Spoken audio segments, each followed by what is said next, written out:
Yeah, keep going. Happy? Ready, steady, go. Yep. Okay. Cool. Right. Today we're joined by Tim and Ria Ball, the husband and wife team behind Bar Buoy, a drinks brand founded in 2020 during lockdown. Like many of us, lockdown was a time where old hobbies were brought back to life, as well as experimenting with new ones. So Tim and Ria used this time to create the perfect margarita, and that recipe went on to become the foundation of the business. Since launching, the brand has built its identity around delivering bar-quality cocktails without the bar setup. In just a few years, Bar Buoy has gone on to win multiple industry awards, including Drinks Brand of the Year in 2025, and has expanded into retail and hospitality, now stocked in 94 regional stores, including the Co-op and major distribution partnerships like St Austell Brewery. So, today, we'll hear how a lockdown experiment became a nationally recognised drinks brand in just a few years. Tim and Ria, welcome to the pod. Hello. Thank you for having us. Yeah. Do you like that? Love it. How do you like that? And the pod's over. Right, job done. So I think the best way to start is kind of pre-lockdown. Yeah. Yeah. Talk to us a little bit about what your life looked like before Bar Buoy existed. Okay. Yeah. Well, so we had met in Bristol about 15, 16 years ago. Quite quickly got together, got married. I was working in a digital marketing agency, and you were running your own event and branding agency, which we'll talk about. But we then, once we were married, we then had kids, and we decided to move to the sea. So we came to Exmouth. You had grown up here, so we knew it already, but then you'd been in various places, Southampton, London, then Bristol. I'd grown up in Scotland. We moved here, we bought an old derelict sort of B&B and renovated it into a family home. And then we were living here with our two kids.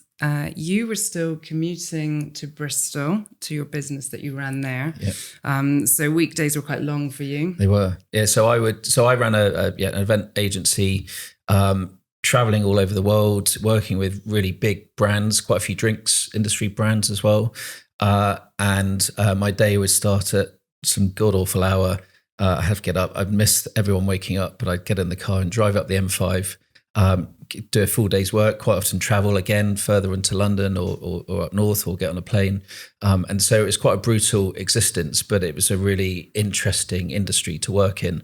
And I learned a huge amount about the way that a wide variety of industries that worked with us worked, and got a real kind of appetite for running this incredible business and bringing in these incredible people that really transformed our kind of landscape. And so it was a hell of a thing to be a part of.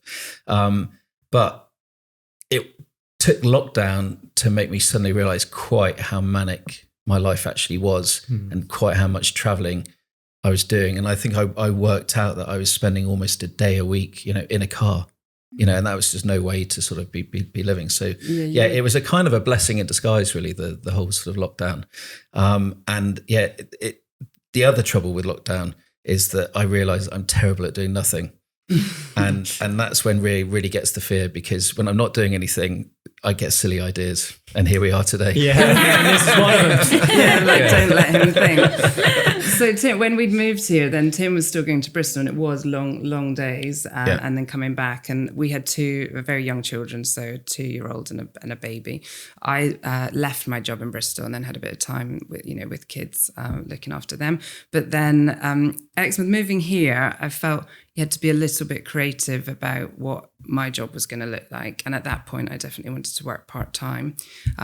So actually, one of our hobbies was water skiing. And we used to go out to water ski school on the River Exe once a week. I think to begin with, it was your hobby. It was my sanctuary. And Tim was like, I'm going to start, once we'd moved here, I'm going to go out every Saturday morning and go water skiing. And I was like, well, if you're doing that, we're all coming too. So we get on the boat with the kids as well, and we go. And then I was like, look, that just looks amazing. I want to have a go. So got involved with that. And then ultimately ended up buying into the water ski company. And then I ran it with another guy, James. So he did all the boat boat driving and the instructing, and I did all the marketing and the bookings and the finances, which was the first time I'd worked in small businesses before, but that was actually running it, and it was great, and it was Nice. it was a really enjoyable business to be part of. So I was doing that part time. And you were doing, you were quite intense working at your business. And then, lockdown hit. So we were both at home and neither of our businesses could operate. Nothing was happening, obviously. However, just before lockdown hit, that's when the real idea sparked. It was. Well, we were sat at home between Christmas and New Year 2019, and Ria said to me, "What do you think your New Year's resolution is going to be this year?" And I was like, I'm definitely not going to be running any kind of marathon. I've seen you go through it and it doesn't look fun. And then I thought for a minute, well, actually, what I'd really like to do is re-engage my relationship with tequila, having spent a long time not being able to even face this stuff, but having seen through my work, like how much tequila was really starting to sort of transform the landscape of the drinks industry, even back then. So I said, I want to make my New Year's resolution to learn to make the perfect margarita. And Ria was like, I am not having any of this. Yeah, That's quite a strange thing to come about, isn't it? Yeah. I mean, getting to know Tim, it would be something revolved around getting the party started or something. But my first reaction was, but I don't like tequila. And Tim was like, no, stick with me on this. Yeah. So you started. Yep. So January, I bought my first bottle of good quality, sort of premium tequila, if you like, and then started developing my own margarita recipe. So Friday nights would be margarita night. We quite like pizzas as well. So sometimes we'd have a double margarita pizza, margarita Nice. cocktail. It was great fun. And we just played around, tried a few different products, worked out the different balances. And as we'll discover in this conversation, cocktails are all about balance in every single way. So it's just trying to find those sweet spots. And I was definitely surprised at how much I liked it. I was like, hang on a minute, this is actually good. I really am enjoying drinking this. And I was like, hang on, I think you need to make that again. Try it. And I was trying to convince Ria that they are actually good for you because there's a huge amount of vitamin C in the limes. That's why you love them, isn't it? I'm not sure it'd wash with trading standards, but it was good fun. But however, so we were having fun at weekends, and then of course March came around, and we were all sort of getting an inkling that something was strange was happening in the world. And then we were told that we had to sort of, lock down. So I put in some emergency orders, got a boatload of limes and tequilas. And then rather than margarita night being every Friday, it actually became every night. Every night. And then very quickly afterwards, some bright spark from government said we had to do homeschooling. Well, none of us like that. So those evenings became lunchtimes as well. It wasn't quite that bad, but almost. I mean, at homeschool, we are not teachers. It wasn't, love our children dearly, but none of us really That's hard for thrived anyone, in isn't it? homeschooling. Yeah. So, The things I'm taking from this is you guys had pretty businessy backgrounds before you started Bar Buoy, didn't you? Yes. You're both very involved with your own businesses, that sort of thing. I would say the difference being Tim started his previous business from scratch. So you had done that, whereas I had worked in several small businesses and really closely supporting the management team. So definitely been exposed to it. And then with the water ski school, ran it, but hadn't started it from scratch. So I hadn't done anything from scratch, and I've learned a lot of lessons since doing So you had a bit of an itch to want to do that then, did you? Is that kind of... Yeah. Do you know what? We had actually, as a couple, we'd always sort of talked about doing something together. Yeah. And we didn't know what that looked like, but we definitely had those conversations. So I think it probably happened sooner than we'd thought in our life. So did Bar Buoy come out of what happened with those businesses? Did you sell them? Did you move on? Did it come out of necessity because of lockdown, or was it something you wanted a new chapter? I would say, what happened with that transition? Yeah, definitely. When lockdown happened, everyone was kind of a bit in the fear, and Tim's business being global events. It's all about bringing people together, and it wasn't. The business was in a great place, and we quickly pivoted to virtual events, and that was fine. And we made sure that the entire team was taken care of, and everyone was happy. But it just presented just this big window of opportunity for hanging out and enjoying the sunshine because the weather was incredible that year.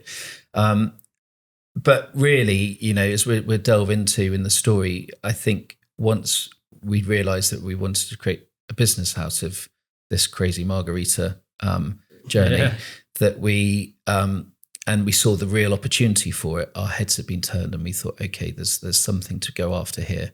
And so it was then really about working out how to exit our current setup and move forward with Bar Buoy. And so I managed to actually do a management buyout because I ran my previous business with another chap.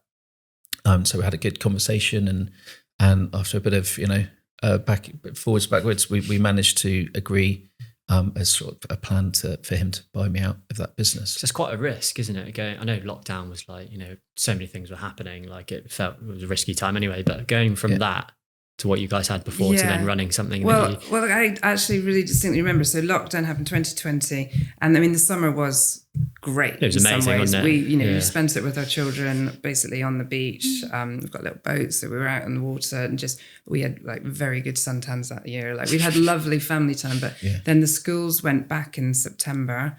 And it was almost like we were kind of like, right, okay, so great, life's going to just go back to how it was now. It's sort of the initial shock had gone over. But actually, the kids went back to school September. At that point, the water ski school that I was running would have closed anyway. It's naturally the end of the season.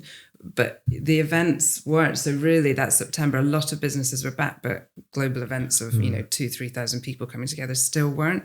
And I think it was just that realization of, well, just that you didn't have anything to do still. So, and Tim being at home, you were almost like your mind, you're thinking, you're like, getting impatient. And then that's when you started thinking about actually what we're going to do. Is it kind of now or never kind of feeling in that moment, or? Yeah, I don't think we overthought it. I think it was just instinctive. And it just felt like there was this movement in the entire drinks industry towards this kind of ready to drink type proposition. And it was still, it was, dare I say, it was almost like they couldn't, like cowboy country. Like there wasn't really any major player. It felt like there was just a great opportunity to sort of go for it. And it's super high risk and that I suppose that would have put a lot of people off. And probably should have put us off. But look, you're here for, you've got one chance, haven't you, in life? So you got to go for things. There was a bit of crossover. So really what happened was the margarita nights we were having at home when we were fully locked down and it was just Tim and I. And, by that point, Tim had definitely perfected his recipe and we were like, this is great. But then in the May that year, you were allowed to start going out and seeing friends.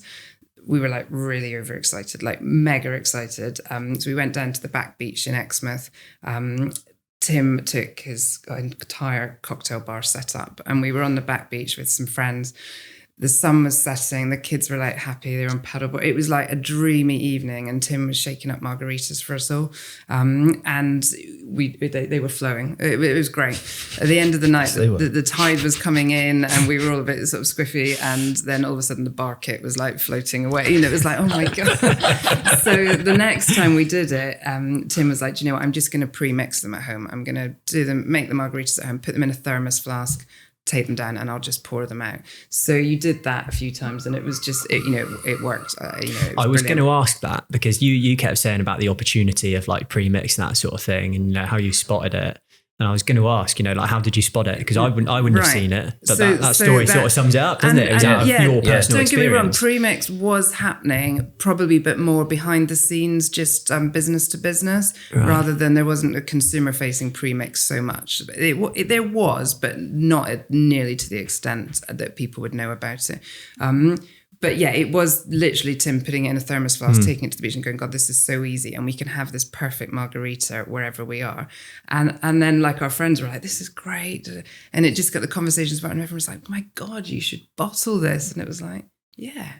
We should actually. And that was the point. Pretty much the sort of the idea that sparked. And, we'd go home in the evening and, I could see Tim sort of like, on his phone, just, like thinking and like and a seed had been planted and Tim's brain then goes into like, proper entrepreneurial mode.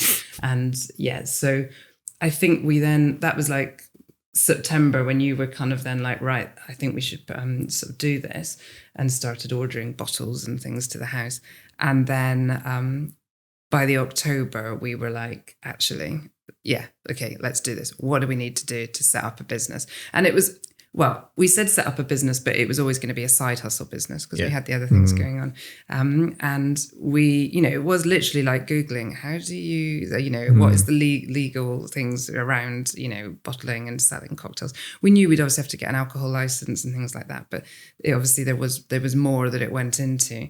But the license that we had to get, we got for our house because we were just at home, and it was a 6-week application process. So we put it into the council to get the license, and then in that 6-week period, we basically did everything else that we needed to do to kind of press go on a website. So built a pretty terrible website, Mark Really 1. Was. We found bottles that some we liked, some we didn't. We then filled them up, and we found some cardboard boxes. We filled them up with water and posted them back to ourselves. And the first few attempts, we got paper mache with shards of glass in. So, it was quite a steep learning curve. We realised that we shouldn't really just start with the one cocktail. So we built, I think it was 8 different cocktails to begin with. And our whole objective was like, okay, if we can just get this up and running, and if we can sell 50 boxes between when we press go on the website to Christmas, it's going to pay for the Christmas turkey. If we really analysed it, it probably would have ended up being the most expensive Christmas turkey ever. But it was it was a bit of fun, and it was a good distraction. And like Ria said, it was very much sort of seen as a bit of a side hustle. So it came out of fun, didn't it? Yeah. Literally came out of fun. That's brilliant. Yeah. And it was just something interesting to be doing, and something a bit different. And it kind of. But you were saying before, we were talking before, like you had a bit of a cocktaily background before that, didn't you? Like a long time ago before that, because turning around for like a New Year's resolution and being like, oh yeah, I want to just make really good cocktails all of a sudden, it's quite a random thing. So you obviously had a bit of a background, didn't you? You actually did that a long time ago. Yeah, so I worked in cocktail bars. As I was saying, I worked at this fantastic place in Bristol called Henry Africa's Hot House. They wouldn't let you work on the front bar until you got 98% in an exam, which you had to know all about the spirits and liqueurs, the ingredients, the balance, the recipes.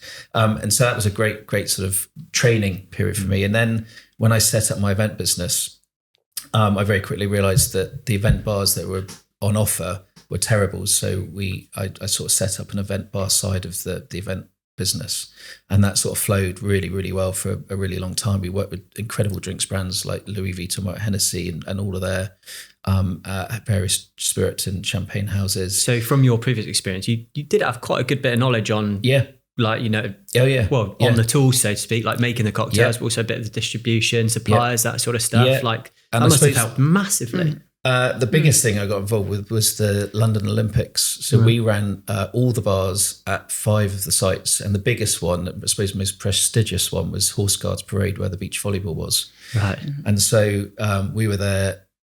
I think it was 10 different bars, and it was mainly serving things like Heineken and whatever. But I mean, it was mental. It was an incredible experience. That's a great gig. That's a good job. Watching the beach volleyball. Yeah. And the volleyball while serving all your drinks and stuff. Look, someone's got to do it, right? I had fun that summer because our daughter was about 6 months old, was she, when you were doing it? And I was just like, I think I went to Scotland where my parents lived at the time for 6 weeks with our daughter Martha, and just, you were just like head down, and I think we spoke probably about twice in the whole of the 6 weeks because you were working like really mega long shifts, like long days. Like you had that one incident with the fridge with Heineken. Oh my good God. Yeah. So before I was on the train up to London, and my ops manager called me and said, Tim, we've got a bit of a situation. I was like, okay, just tell me. So Heineken have just put in all of their kegs. So because where Horse Guards Parade is, it's between 10 Downing Street and Buckingham Palace. So normally with an operation like that, you bring in tankers worth of beer and you hook it up and then serve the pints. But they weren't allowed there for security reasons. So everything had to be in 88 pint kegs, which is a nightmare in its own right. So anyway, we had to keep these kegs chilled, because if you didn't, they would have foamed up and it would be a nightmare. So the kegs that had gone into these bigger Greco shipping container fridges. But what had happened is that one of these massive shipping containers had been turned to freezer, not fridge. So about £40,000 worth of Heineken had become frozen overnight. And it wasn't just the liquid, it damaged the integrity of the kegs as Really? well. Yeah. So we were already looking at about a £60,000 loss before we were even served a pint, which was just a nightmare. I couldn't believe that was how we were going to start this endeavor. Yeah. Thankfully, we sold so much beer and we'd had such a success that Heineken turned around and said, "Guys, thank you. Don't worry about that. It's great." But at the time, we obviously just didn't know. And it was Did they really? Yeah. Yeah. Yeah. Whose fault was it? Well, that was the thing. So ultimately, the blame kind of rested on our shoulders Because of your responsibility with it. Yeah. It was a Greco who set that one up incorrectly. Then you could have passed the blame to lots of different people. And actually, it was about really at that point, it was about finding solutions and moving forward. Yeah. So your previous experience really it helped you find solutions. Yes. And then I'm sure that has helped you so much now. I think in any bit, you've definitely had, I mean, that was but you have other stories from different clients over the years of your previous business. But in any small business, and the ones I've worked in, you were exposed to that, like, actually, the buck stops here. Like, if we don't sort this out, then, you've just got to roll up your sleeves and get on with something. And I think that has been absolutely critical. Yeah. Like Tim and I have been employed by people, but you can't really have that mentality. It's not like, well, I'm just going home now and leave it. Like, you have Different to stories, everything rests on your shoulders. So having that before you start a business is So quite your key. background, or both your backgrounds really suits this quite nicely, doesn't it? I'd like to think, with like your love of what you do, obviously, you found your love again. Yeah. You've got good like experience doing fairly similar sort of stuff or working in around that sort of area. I would say every single job that I've had, even when I worked in NatWest telesales, travel insurance at one point, and as a student. But that's a good start. But it was like start. I went through some serious customer service training then, and here, obviously we're dealing with there is that element. So I would say every single job that I've done has brought together in running Bar Buoy, and there's something I could pull from everything for the experience. So I do think it's invaluable to get those lessons along the way. Yeah, definitely. So September, October time. Yeah. You're starting to get the bottles in. You've done a few runs with posting them. Where did Bar Buoy come from? Where did you find the name?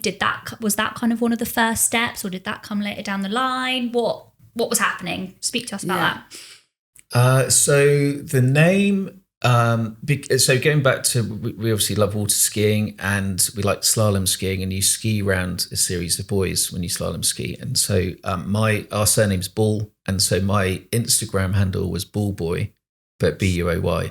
And so when we came up with the name, it kind of just fell into Bar Buoy, and we thought, actually, that works, doesn't it? So let's go for it. So that was tick. That was that one done. And that's usually quite a hard one. So I didn't even remember that being much of a debate. We just kind of said it, and then it was like, just carried on. Everything's kind of like rolled off of that sense. Okay, so name tick. Although I am quite often now called the Bar Old Man, not the Bar Boy, but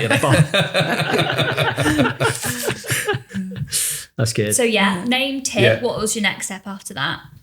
Well, I mean, it was getting all the legalities sorted out. So licensing, making sure that everything was done properly, setting up all the administrative sort of side of it. Were you a bit more of a like, let's get started, let's do it, and then work it out? Or did you try to work out and then do it? I suppose sometimes if you try and work out everything, you never start, do you? Yeah, exactly. And I think we've definitely, you could spend so long getting everything absolutely perfect before you launch. Sometimes you just got to get on with it. So I think we just gave ourselves the 6 weeks, because that's the time then the license would come through. Yeah. So we could sell alcohol. So we just said, we're going to press go on that Friday or whatever it was. So let's just do what we can in that time, and then we'll start just making it up as we go along. How long was the transition between like leaving your jobs and doing this full time and like making it? Because it obviously started off in that 6 week period. That's quite a tough thing to do, isn't it? Yeah, we didn't exit. So it was very much, we hadn't even registered it as a limited company to begin with. We literally did it as, it was a side hustle. What was that? We pressed go on the website in November 2020. Yeah, end of November. Yeah, it surprised us how it went wild quite quickly. So as Tim said, we thought we'll sell 50 boxes to pay for the Christmas turkey, and I think that first weekend it was more like 150 boxes, and it was just that at the time, obviously lockdown, shopping online, things just spread quite quickly. So and people would say, so we got some quick wins, and the website, it took off way more than we thought it would in that period running up to Christmas. And then we were getting phone calls from corporates, friends of friends that, my business wants to do a virtual cocktail tasting with like 50 people. Can you send boxes of cocktails to each of their? So we were just suddenly like, okay, hang on a minute. And basically our front sitting room became like a tiny little mini Amazon warehouse, but we set up like a conveyor belt for how we would, so you would, when the kids had gone to bed, it would be like complete wipe down. Then cocktail making would come out. Tim would make the cocktails, and then the next morning it would be like packing, and we would ship them up, and the courier would come and collect in the afternoon, and it would go, and it would just, orders would come in, and they were getting more and more and more, and we were thinking, oh my God, we've got to order more bottles, and we'd order, a container of bottles, and then they would go within a couple of days, and it was just snowballing quite quickly. So we were on the back foot all the time. We really were. And we still thought, well, actually, after Christmas, we'll kind of slow it down. We might just do it a little bit here and there. But of course, we went into another lockdown, and the sales just ramped up. It was the wettest January ever. In alcohol terms. And so, dry January definitely didn't happen in January 2021. And so it kept rolling. But then something really interesting happened, and we started getting phone calls from local hospitality venues. Yeah, that was the springtime that year. Yeah, and they said, so like Turf Locks, the first, Clive and Ginny up there, Grapevine, just in Exmouth, and then various others. But they said, look, we've always wanted to offer cocktails on the menu, but we've never had the skilled staff. Could you sell us larger bottles? And obviously, without thinking about it, going back to your early point, just said yes. Work it out afterwards. But it was at that moment we suddenly actually realised that there's a real opportunity for the business here, and that really got our heads spinning. And I suppose that's the moment when we suddenly thought, this doesn't necessarily need to stay as a side hustle. This could potentially become the real deal.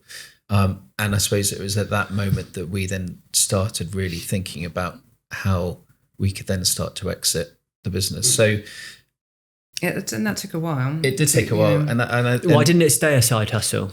Do you know what I mean? Were maybe not enjoying what you'd done for a long time? Was it just natural? Or I think our heads had been turned really. Like we both, I would say, like I loved running the water ski school. Like it was, it was a hobby and doing the job. It was great. I think I kind of, because it was part-time and seasonal, I definitely, the kids were getting older. I was ready to then go, I'm ready to work a bit more again, and something that I can really see scaling. And I think you'd done your job for, run that agency for ages. 25 years. And I traveled the world. I'd worked with incredible people and businesses, and I felt like I hadn't really anything else to prove. I'd worked on the world's biggest stage, the Olympics. What else is there to kind of conquer once you've got to that point? And it just felt like there was a natural opportunity to maybe test our mettle once again and go for it. And I think so. There's quite a few of our friends that would be like, "Oh my God, you work together as husband and wife." Like that isn't it's not a given. It's quite intense. But I think we are a very good partnership in work as well. You're not, but we do work well, and I think we did have that sort of like, actually we are very attuned, and also ultimately we want the same outcome because our lives are aligned outside of work. So once we'd started talking and sort of having conversations and working together, we just knew that we were on the same page, and we knew that we wanted to basically ultimately grow something together. What's interesting is like Tom and I have had this conversation a few times. We had this before, but like you guys came from both service businesses into like product-based business, and this is our first podcast we've done like a product business rather than services. So we were all quite excited about it, and we were talking about it. Like, did you guys have that like itch to do something more product based? Because once you do all service, I feel like it's so different. I think the exciting bit was the brand. That was what really got me excited about it. But having something more tangible. I just think we could see the vision. I really like the idea of shifting boxes rather than shifting, vast amounts of kit in Arctics or whatever it might have been, and the stress, and it all being about a single moment with an event, whereas this was up building something that had legs and longevity to it. And I like that. I like that kind of legacy element to it. And a completely different business, I imagine, to what you've both done Yeah. Although there was, so one business that I did work for was actually an online beauty retailer. Okay. And ultimately they were like a tech business. They'd built this amazing software, and it was two best mates that had set it up. And they were kind of like, well, we've got this amazing software. I think they were like engineers, but that was their background. But they were like, what do we sell? It was kind of like, what can we, they were just going through different things, but they chose beauty products because they were small and they were starting it in their spare room or something. And it was repeat purchase as well. Sorry, that's the seagulls. That's how close we are to the sea. The full Exmouth experience. Yeah, exactly. Absolutely is. When we say mixed by the sea, that's exactly it. But so these guys had chosen beauty products because they were small, they could ship them out, and they were repeat purchase, and you could build customers on that. And I remember that, and I remember thinking that was smart. They grew out then a multi-million-pound business from it, and it just, as like I said earlier, everything from every job I've ever done, there was something that triggered. But I thought, having something small and we're posting them out and people are going to drink them and then they're going to reorder, and that felt really exciting. Yeah. I think it is having something that you can see people enjoy, like you say about legacy. Like with service is obviously amazing, and you can hear about how much the service you provide helps people and everything. But to actually see it and enjoy it, I think I think it's so exciting. So exciting. Yeah. It's very satisfying walking into a bar or a retailer and seeing people holding your product or tasting your product and talking positively about it. And then when you're doing out and about doing sampling, I'm at Darts this weekend doing a sampling, or when we do the Extra Crisps market or something like that, just that instant feedback you get on your product, it's very satisfying, and it's very rewarding. We had a call the other day with a solicitor, some document we had to sign, and we needed to do a video call with the solicitor, and we'd never met her before. She was in the Cotswolds somewhere, and she just said, Bar Buoy cocktail. Oh, I've got some of those in my fridge. She said someone brought them as a I was like, really? No way, you don't even know us. And I was like, that's really cool. Yeah, that's so cool. Yeah. I'm quite keen to hear about the evolution of the product, because it feels like it's changed quite a lot, hasn't it? And from what it started off as, and then spotting the opportunity for pre-mix, going for it up there, and I'm just thinking of like, I've sort of gone. I'm trying to say I'm a bit of a drinker. I do drink, but you got into gin. I've slowly started getting into like drinking a bit more at home and this sort of stuff. So I can I totally get it, and I feel like that has happened, hasn't it? Like people's wants for that sort of thing. When we did our first consumer events. So launched 2020, 2021 was kind of still an at-home year. We started selling a bit to hospitality. By 2022 is when we'd exited or just halfway through. Well, it's towards the end really. So we've only been doing this full time since 2023. Yeah. Right. Really. Which feels like ages ago now. It feels like ages ago, but it's only 3 years. And it's those 3 years, these last 3 years, really that's where all the innovation has really come from. So when we started out, it was a 250ml bottle that we put 240ml of liquid in. We had a 7-day shelf life. We told people to freeze the bottles if they went over the 7 days. We were literally shooting from the hip, and so to speak. We were just trying to make it up as we were going along. Then we got the conversations going with the hospitality venues. So we bought out 750ml bottles.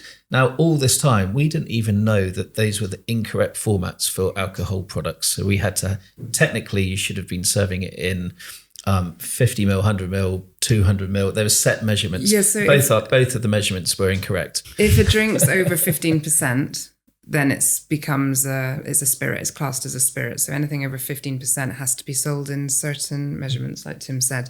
Right. So quite a few of them were over 15%. So, but we had them in the wrong format. But it is quite hard. We did sit down and Google, what's that, but you don't just get the information back. You probably would now with ChatGPT. You could have it, you've got the tools there. But at the time, we were trying to find out the legislation. It was really hard. There was a lot of fact finding. So is there no? It might be a silly question, but is there no kind of stages or qualification? Isn't the right word, but you don't kind of send your product off to get tested. Well, you can. Now we know you can. Now you know you can. Right, okay. So I'm going to say the very first round of Bar Buoy margaritas that we shipped out said did they say 16%? Said 19%. 19% ABV. Now I'm going to say they could have been stronger than that. That was like a bit of us with a spreadsheet going, yeah, that's probably about 19%. Whereas we were measuring everything out in milliliters rather than the weight, and so spirits typically lighter than water, and so but this was all things we were just really just getting our heads around at the time. At the very first round we were doing with our kitchen scales, it was like, and I suppose when you were making them you put in a little bit extra, that's your background. But, we've always wanted to be good hosts. Exactly. So finding all that, whereas now, I mean, obviously everything's tested. We have kit in-house to ABV test all the batches. But that's why the journey, when I do stop and look back from where we've come, I'm like, oh my God, we found all this out. Yeah. Obviously, there'd be people that maybe are in a business like this that's been their business all their life. But obviously the food and drink and the legislation around it, we did a lot of fact finding. Yeah, a lot of catching up. So, and the products have really evolved over that time. So how did it start? It's not those bottles, obviously, because you got the nothing. There. You got the nothing. You got that wrong. Yeah. What were the first things you sold? So the first things were these 240ml bottles, and we always said there's 2 cocktails in one of those bottles, although most people ended up drinking them individually. And I don't blame them. It was a tough time. And so so we had that, and we had the 750ml bottles. But once we realised that we were doing everything incorrectly, we then knew we were going to do this properly. Full time, we bought out a range of 4 different size bottles with 12 cocktails in the range.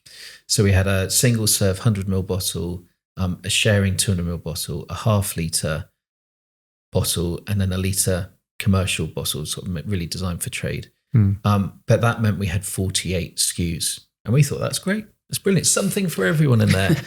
Then we realised that when we had to produce all of this, it was quite a ball ache, because if we produced 40 litres in litre bottles, you can guarantee that someone wanted 80 half litre bottles or something like that. So we were all, we were just constantly chasing our tail trying to get it right. And we did quite quickly realise that the formats were too vast and we needed to narrow that down.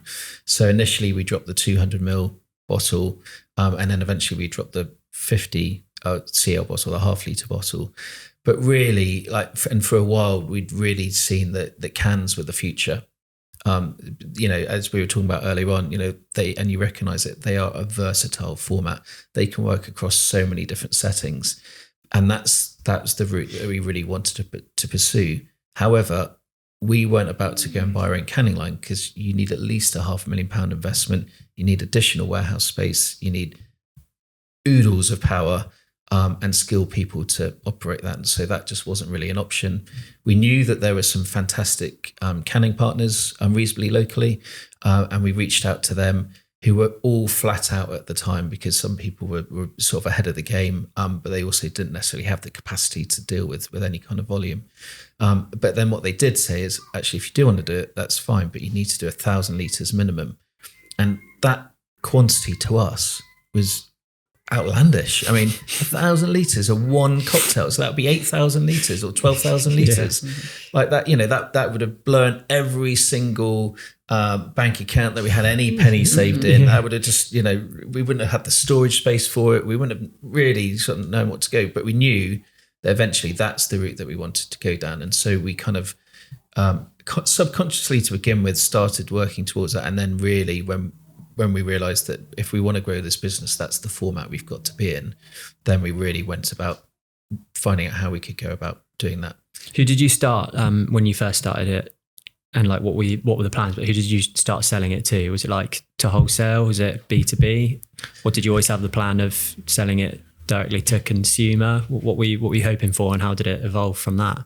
So it was, because you do a bit of both now, don't you? Yeah, well, I was about to say we've got different streams basically. So it was, obviously, when we set out, it was a direct to consumer, and that's really, I suppose, what our vision was for the business. And then when we spoke to those hospitality venues, we realised that then there's this sort of B2B type opportunity, and that was all direct. And we still now, to this day, do a lot of direct work with businesses, and people like that bond that we create, that relationship that we've got.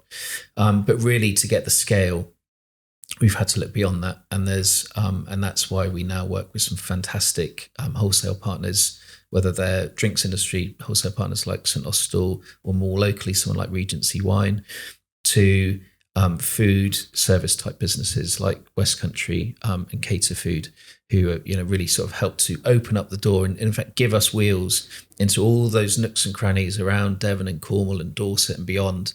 And without people like those guys involved, our reach would be very limited. Mm-hmm. What's the split between like direct to consumer and then wholesale side of things for your business, and where's the money, like, or where do you see it going? So that's a really interesting point. So there's some business out there that just focus on one channel, one or two channels, but we really want to understand what the business looks like as an omni-channel kind of operation, and I feel that our brand and our products can deliver that. And so each channel has its own nuances. So if you're dealing with wholesaler type customers, then your margin's obviously reduced, but the volume is much greater. So rather than shifting cans and bottles or even small boxes of it, you're talking pallets. Okay, and that's good numbers. Whereas with a direct to consumer, your margin's much higher because you're cutting out a lot of those middlemen and all that infrastructure that goes in with that. But you're dealing much sort of lower individual volumes. So there's balances, and I think it's really important to kind of have that mix, because different channels will have their own challenges going on at different times, and we want to make sure we've kind of got that pincer movement going on as a business, so that one or two or three different channels are working really strongly at any different definitely time. Because if you were, not that I think another lockdown will happen, but a business that would, like ours, going into lockdown, if you were just supplying hospitality, you want, so it's just having all of those things. But what I also think helps is if we build a brand to consumers, it actually really helps hospitality businesses as well. Yeah. So, pre-mixed cocktails, you get various different degrees of quality. And our job with Bar Buoy is to really talk and shout about the quality. So people would walk into a bar and see Bar Buoy cocktails on a menu and be like, oh yeah, they're really good. I'm going to have one of those, because they know that the quality's there. So I think that actually by building a brand direct to consumers, it does help the demand in hospitality businesses as well. And one of the things just about the products, so when we first started, the very first spirits that we were using in the products were good quality, but they were just national, international brands that we sort of ordered in, and at the time glass bottles, because we were just in our house. But really quite early on, probably before we went full time, when we were still in a side hustle, we decided that actually by having good quality local spirit partners in our drinks would be a great thing for loads of reasons, but that definitely helps with hospitality venues as well. So there'll be a nice pub making cocktails, but they'll be using those sort of international standard spirits, but then we're like, no, oh god, you're using Salcombe gin, and you're like, that's amazing, that's better quality gin than I was using when I was making my own. Okay, great, I'm going to switch. And they can create a really nice menu that shouts about the ingredients in our cocktails. When did you notice a shift to like pre-made stuff? Because again, we were talking about this at the start, but like a big reason, we like cocktails and stuff, but going out, it's expensive. You can get a bad one, can't you? And then it puts you off getting the next one, and then you don't know what's in it, that sort of thing. And it is like, I do feel like the perception is changing from having a cocktail like that to then pre-made, especially the quality stuff, because what's in it, it's consistent. It's similar sort of thing. You nailed it. So it's quality, consistency, and service. In our range of 6 cans, for example, there's 24 different ingredients, half of which are perishable. So if you're a small operator and you want to offer cocktails, if you were to make those cocktails from scratch, one day you might be run off your feet and you can't keep up with it. But then you might have another 3 or 4 days when you're just doing a small amount of cocktails, and those perishable elements of the cocktail, those ingredients, they're going off. And so each cocktail is then costing you a lot more money. Whereas if you've got single serve or indeed larger format ready-made products, that you're getting that consistency time and time again. It's the same liquid, same serve, so your customer's happy, you're happy. You're getting speed of serve, so you're cutting out a huge amount of volatility and wastage and frustration from your staff and your customers, and you're getting a guaranteed margin, so you know exactly what it is that you're going to be making on every single pour. And that wastage piece just becomes a thing of the past. What about the... Okay. What about the like perception of it? Because I do think sometimes going out for a cocktail, it's very much about like, oh, let's go out for a cocktail. It's almost like the occasion as well as the drink, isn't it? And like seeing them make it, all these lovely ingredients, that sort of stuff. Even if you don't know that they're lovely ingredients, sometimes like it's a bit about the occasion, isn't it? So absolutely. And the theatre around it. Yeah. How do you go around like the whole branding around that and trying to change everyone's perceptions from, you know, this is as good as coming from a can or like pre-made as it is like I was saying, there place. are definitely people want that theatre, and there are. So with our espresso martini and our margarita, the still cocktails, you can still shake them in a cocktail shaker. In fact, with the espresso martini, pour it into a cocktail shaker, shake it, it'll pour out, it'll give you that lovely foam because it's the oils in the coffee that will interact with the ice. And so if people like the noise of a cocktail shaker, you know, you hear it and you think, oh yeah, it's a nice background noise in a bar. So you can still do that with our products. You can also just pour them out if we supply some spas. You know, a spa doesn't need the theatre. No one's at the bar; they're just bringing them out. So that's why the products are so versatile. But our whole thing is about talking about the quality. And as a brand, because pre-mixed, there are some ones that aren't authentic. You know, they maybe are a bit sugary, a bit syrupy. They don't have actual real ingredients. You know, there are some canned cocktails out there that will be made ultimately a bit like cup of soup. So it's a powder and then base ethanol and water mixed together. And, you know, those products exist, but we've just always really like our whole point is about the quality. Every single one of our cocktails has an ingredient in it that tells a story. So you can pull out, you know, Cornish sea salt. Cornish sea salt's got its own story as a brand, and we can talk about that. And it's, you know, like the detail that we go to make sure that the ingredients listed, they're genuine, they're in there, and they are really good quality. Should we just take this moment to actually Crack try on a product? Because we can bang on about this all day long. I'm going to sort of pour out some little samples of our margarita, because that's obviously where the whole business sort of began from. So our margarita, so we set out to make the perfect margarita. That was literally day one, wasn't it? Yeah, that was the New Year's Friday resolution. night. And I bet now you're like, well done me, because I've got the best brand story to talk about it as well. Well, you say we've done it. Actually, little unknown to me, Ria submitted our margarita to the Great Taste Awards, hadn't you? And that was 2021. So the Great Taste Awards are they're held in the UK, but it's people from all over the world enter them. Oh, really? It's normally about 15,000 people enter them a year, and the judges sit down, and it's really considered judging, and they're food experts from the industry, and they will award stars to the products. So either 1 star, either no stars. A lot are entered and come back with no stars. 1 star. I think you need another one as well. Off camera. Double up. Thank you. 1 star, 2 star, or 3 star. And I can't remember exactly what, you know, 1 star is like, this is a great product. 2 stars, this is an excellent product. And 3 stars, this is an exquisite product. You should not walk past it. If you see this, you should pick it up and buy it. And we entered the margarita. So I did it in 2021 when it was still very much a side hustle, and it came back, and we got a phone call to say people that get 3 stars get a phone call, and we were told we had a 3-star Great Taste Award for a margarita, which we were like, well, actually to begin with, we're kind of like, you know, that sounds really good, but we didn't realize quite how good that was in the food and drink industry. There's kind of like the Oscars of the food and drink industry. So I think that year we were one of like 150 products out of 15,000 that were awarded 3 stars. How have you done that? Do you know what I mean? Like, how have you done that? Because you obviously had a good cocktail mixing background. But then how do you go from doing that with just like one on a Friday night to actually scaling it up? Did you like have to do any other qualifications, that sort of stuff? Because that's not something that happens overnight. I mean, obviously it was a lot of selfless tasting that went into it. That's it. Trial and error. It was just balance. Well, look, you've got to try it, okay? The proof's in the pudding's it. So our margarita, cheers guys. Cheers. Good health, cheers. Cheers.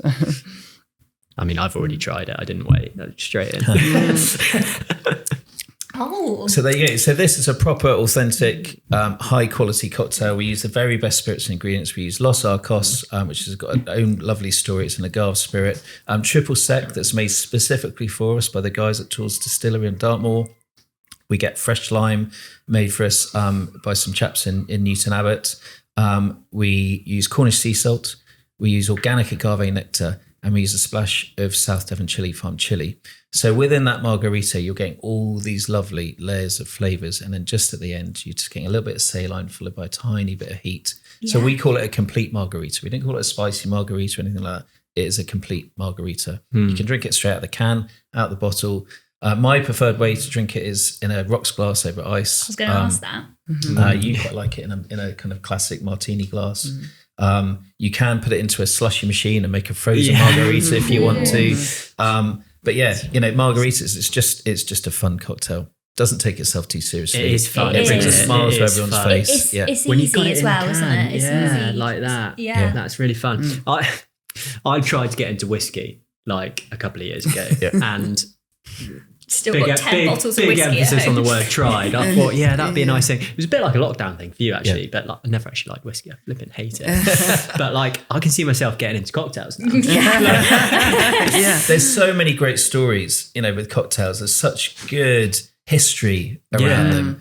And there's so many different stories about where it originally began. Was it in the Caribbean, and was it the parrot's feathers that were used to mix the cocktails with, or was it Prohibition that really kind of got it all started? And I'd argue that's probably the real because a Cosmopolitan, which is a pink cocktail in a small glass, and it's quite girly now. That was actually a really masculine drink in Prohibition, how it started, so the story behind it. Whereas then in the early 2000s, Sex and the City made it very popular. That was always there, so it kind of is. But they do go back to that sort of earlier period. What I love about cocktails as well is there is a story for everybody about a certain cocktail, isn't there? Yeah. Because I've got memories of being on holiday and it was the Aperol o'clock. It's 6 o'clock Aperol o'clock, and then and that was just always every holiday is now Aperol o'clock. Yeah, and I think that's what's so lovely about these cocktails as well is you can still enjoy that taste, but you can kind of make those memories anywhere because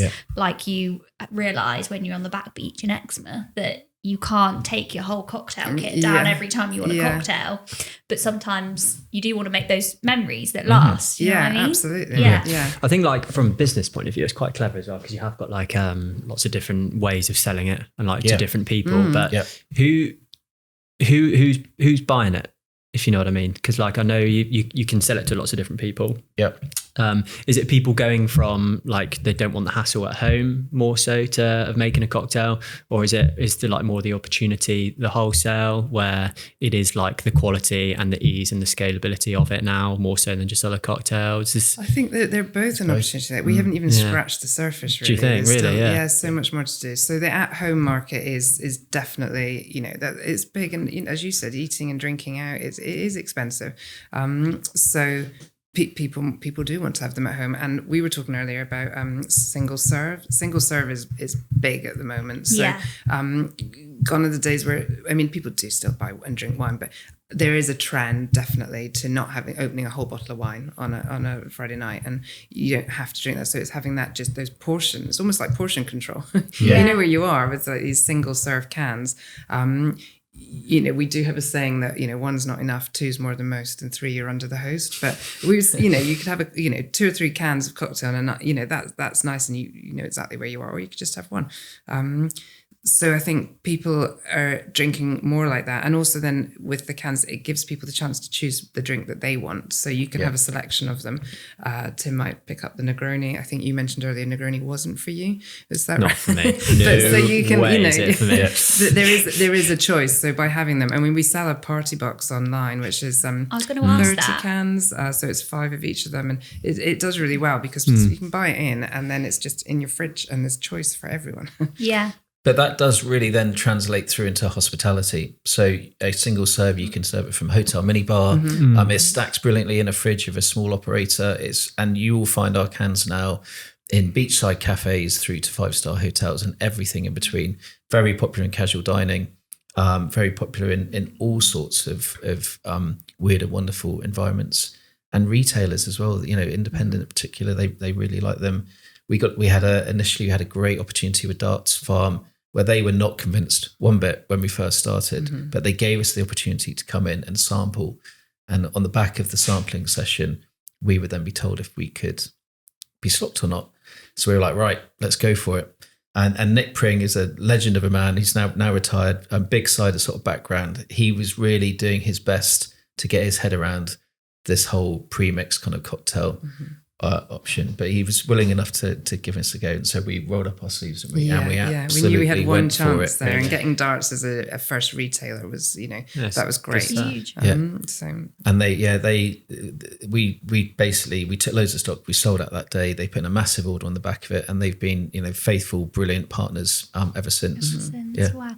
Do you find, kind of going back to hospitality, do you find that you have to do some convincing to kind of get into the hospitality areas, or like you were saying earlier about how they're not having to buy lots of stock in, it's kind of knowing what the margins are, so are you finding they're coming to you, or are you having to do the convincing? Yeah. So to begin with, I would say we had to do a lot more convincing. And there's still the odd place that's like, well, we've always made our own. We don't see any reason to change. But then you might get a phone call from them a couple of months into the season going, holy smokes, come on, let's save me here. Is that perception's massively changing then? It really is. Like, I'd say more than ever now. We're getting definitely. more people coming to us. And I think sometimes it's just that a venue might make their own, but they know that in the 6 weeks of the summer holidays they're going to be really busy, so they do want backup, if you like, or they've got an event. So there's hotels that we supply that will have. They'll make their own in their own bars, but then they've got a wedding and they're doing 100 espresso martinis, and our product fits in perfectly with that. So different venues will use us to different levels, but I think the ones that have converted, generally people are pretty, go, oh, why didn't I do this? Yeah. What was it being done like pre-lockdown? Like when was the transition for all of this sort of thing?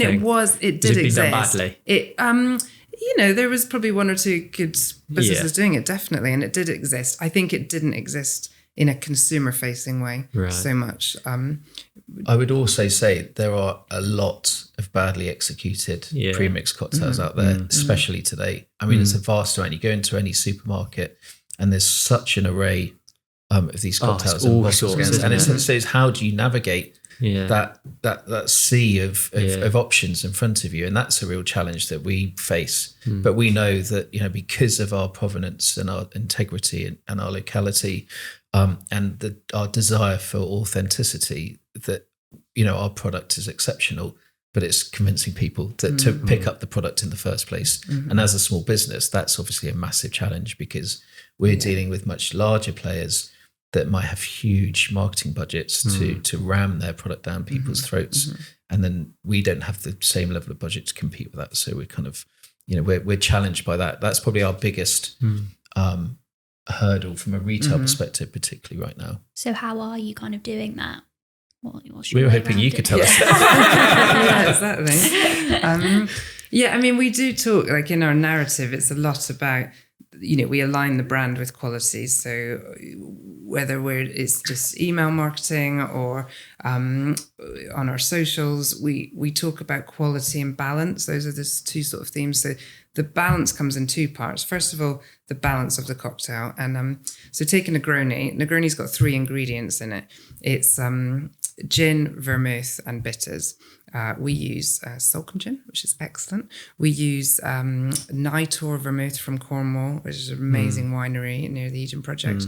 And then we work with the Aperitivo company in Bristol, and we use their red bitter, which some people would use Campari for the bitter, but we use this one. It's excellent. It's really herbal. It's really special. So those 3 ingredients, and you mix them together, and people think, well, you can't go wrong. It's just 3 ingredients, but you can go so wrong with a Negroni. Like, just if you get that slightly wrong, or if you haven't stirred it in the right way, how many times? 58 times you have to stir 58 it. times. You need to open up the drink. So a correct way of making a Negroni is to get a glass jug, fill it with ice, put in the equal parts of the gin, vermouth, and bitters, and you stir it 58 times. To open it up. So ice is always your friend in a cocktail. People have a massive misconception of this. ice is probably the most important ingredient. I am that person, because a cocktail comes and it's full of ice, and I think, well, I've got no cocktail. Yeah, but okay, change your perception too.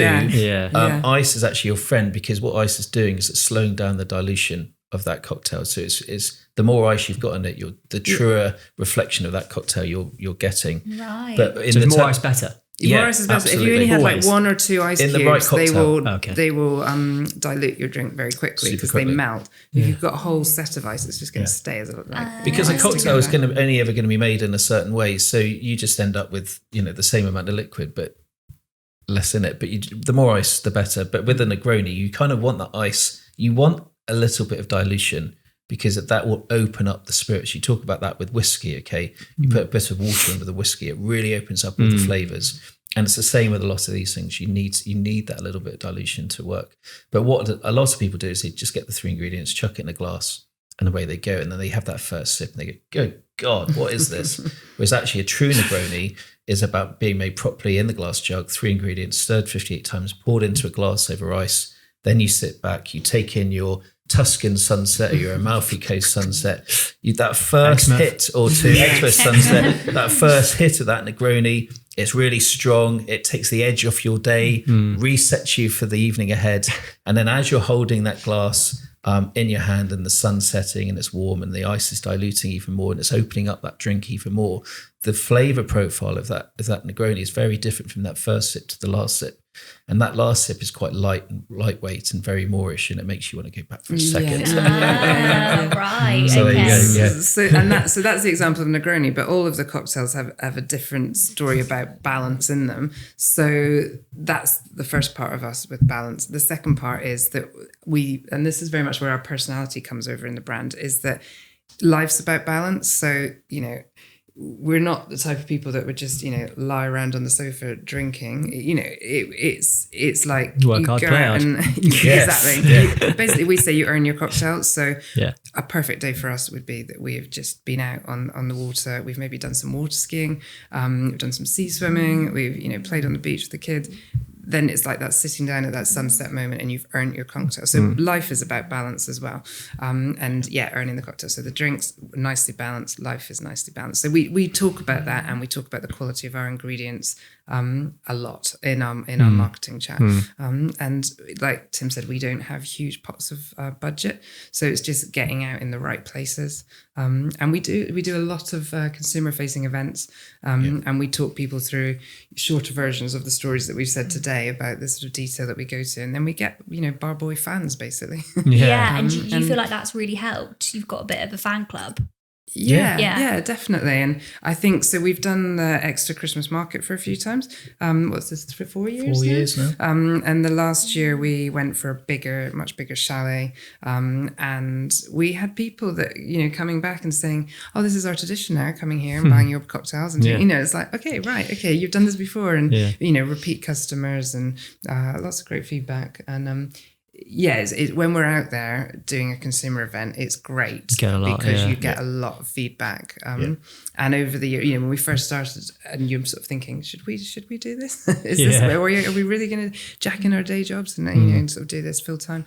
And you get that reassurance that people love our cocktails, they love the brand. Actually, there's something there. We just need to make it happen. What? How do you go about like choosing your ingredients? Because looking at it, you guys are very specific, like Salcombe rum, Salcombe gin, that sort of stuff. So like again, people know where it's all coming from. How do you go about like choosing that? And like choosing your suppliers? Well, look, we live in arguably the best part of the country. The Southwest is just full. It's the larder of Great Britain. It's full of such incredible producers. And I'm not just talking about spirits here, but, they really are like such passionate, artisanal producers, farmers, fishermen. It's everywhere around us. And for us not to champion the best of the Southwest, it just would have been really remiss of us. Why wouldn't we? And there's obviously all the other pros to doing that as well. So the quality, the sustainability, the locality, supporting that localized economy, being an integral part of that localized economy. It all feeds into our decision-making process. But we are ultimately just really lucky, because to try and do this in any other part of the country, it would be a much harder proposition. So, okay, what's the best gin out there? Well, in our eyes, we really say, it is genuinely Salcombe gin. It's a world-class gin. They've won the best gin awards. So to be able to use that is fantastic. The guys at Tours Distillery, their vodka wins award after award. Again, they're a really small producer, and they don't get nearly the amount of recognition that they need. But when we've asked them to step up and create liqueurs for us, they put their heart and soul into it. And that's the level of passion that we're getting from our partners. Yeah, so with Tours vodka, they carbon filter their vodka. It's like the smoothest, nicest vodka I've ever tasted, tasting it neat. And so we know them because they're local to us, but we visited them. We see where they make it. Although the actual carbon filtration piece of kit that's always under a cloth when we're there, it's like they've developed this secret. But they really care. And we know that because we've had those conversations with them. So building that relationship with those local suppliers is really important. And as Tim said, they started supplying us vodka, but they now supply us with liqueurs that they've developed for our recipes. We've been able to sort of work with them on that basis. And triple sec as well. We were buying an international triple sec. It was a French brand. As our volume was increasing, we're like, this is crazy, and had a conversation with Tours, and they've been able to develop a really delicious triple sec, which they've brought out in their own right as a standalone product that they now sell. But so I guess having local suppliers is one of the first things we always try and do, because then we can have dialogues and we can work with them to create the right it sounds like you're very intentional about picking those suppliers really are. as well. We have now. So as we've grown up as a business, one of the things that we've done, we're now CELSA accredited, which means we have, we get audited. In fact, we've got our audit next week. And that's kind of about your health and hygiene and your systems and your traceability of your ingredients.